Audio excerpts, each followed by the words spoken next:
Airblade for PlayStation 2. Publishers were Sony Computer Entertainment Europe Limited and also Namco Home Tech Incorporated. Developers were Criterion Software Group Limited, who created the generation-defining Renderware 3D engine as well as the fondly remembered Burnout games.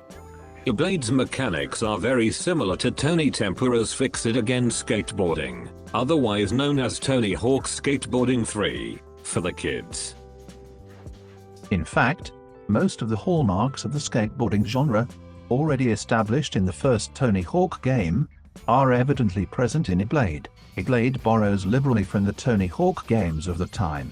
They all revolve around performing tricks and stunts in urban environments, feature a robust trick system where players can perform a variety of tricks and combos, have levels which are designed with an emphasis on exploration and interaction with the environment. On top of that, both the Tony Hawk games and Airblade exhibit an arcade-style approach to gameplay. They focus on fast-paced, action-packed fun rather than, on-quote, realistic simulations such as Thrasher, Skate and Destroy. Not a surprise regarding Airblade, as it's very much a science fiction take on the skateboarding genre. This arcade style includes exaggerated physics, high-speed movement, and a forgiving learning curve designed to be accessible and enjoyable for a wide range of players. Like Tony Hawk, Airblade includes objective-based missions or goals within each level. In Airblade, players often have specific tasks such as collecting items, being socially responsible by smashing up CCTV cameras, the smug bastards, or reaching certain areas within a time limit. These similarities highlight how Airblade built upon the foundations laid by the early Tony Hawk games and attempted to leave their own mark on the then phenomenal success of extreme sports video games.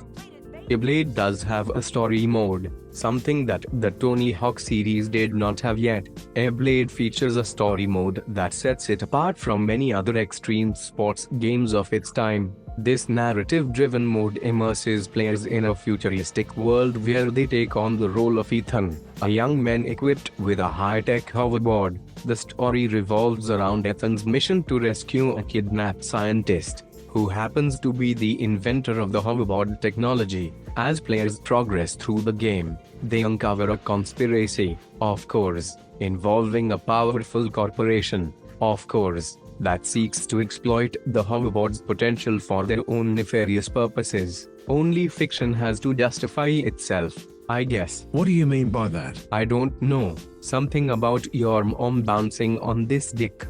Okay, just wanted to check. Airblade utilizes a hoverboard, which offers a different feel and control scheme compared to a traditional skateboard.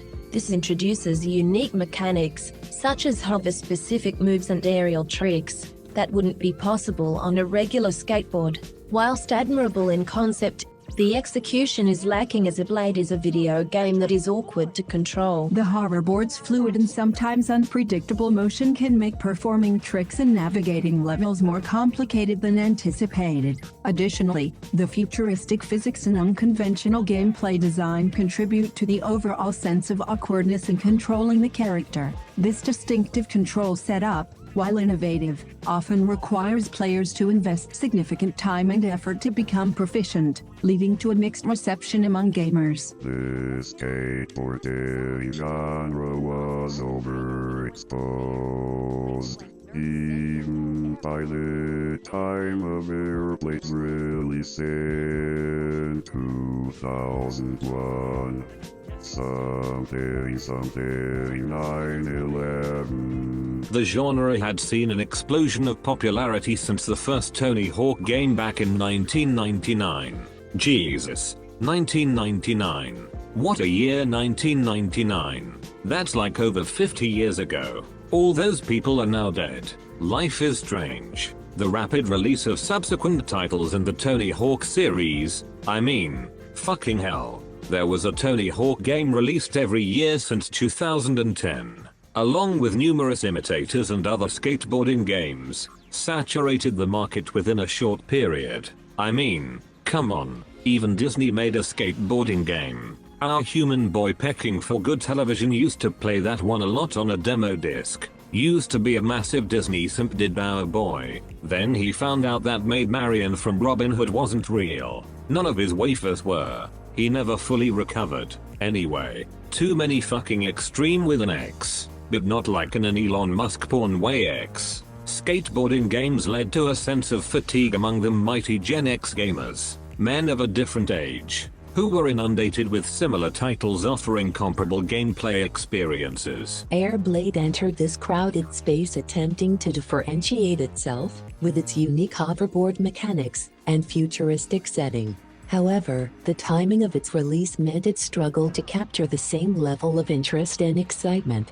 The novelty of skateboarding games had begun to wane, even by 2001, and players were looking for fresh and innovative experiences beyond the well-trodden paths of the genre. Despite Airblade's efforts to stand out, it was overshadowed by the overwhelming presence of existing skateboarding and other extreme sport franchises. It could not weather the general decline in enthusiasm for such games. This early overexposure contributed to Airblade, as well as several other extreme sports games being overlooked and damned to near abandonware levels of obscurity. F's in chat for Razor Freestyle Scooter. God damn you, the human race. Love. Elon Musk. Scooter enthusiast, as seen in this footage captured by an Amazon delivery drone. Remember, growing old is inevitable. Giving away not even half your money to house every homeless person in America is optional. In conclusion, Criterion tried their best to stand out from the litany of skateboarding games flooding the market at the time of its release, but unfortunately they didn't manage to have the hoverboard control in a satisfying enough manner to make it a competitor to Tony Hawk's skateboarding. We're not saying it is a shit game, or even a just above shit game. Airblade is distinctive in its presentation. It may well have pioneered story modes in extreme sports games, and if you can get past the floaty physics and some awkward mechanics, then Airblade is fun time capsule or early PS2 gaming. The game is dirt cheap and is worth a go. Bye bye for now.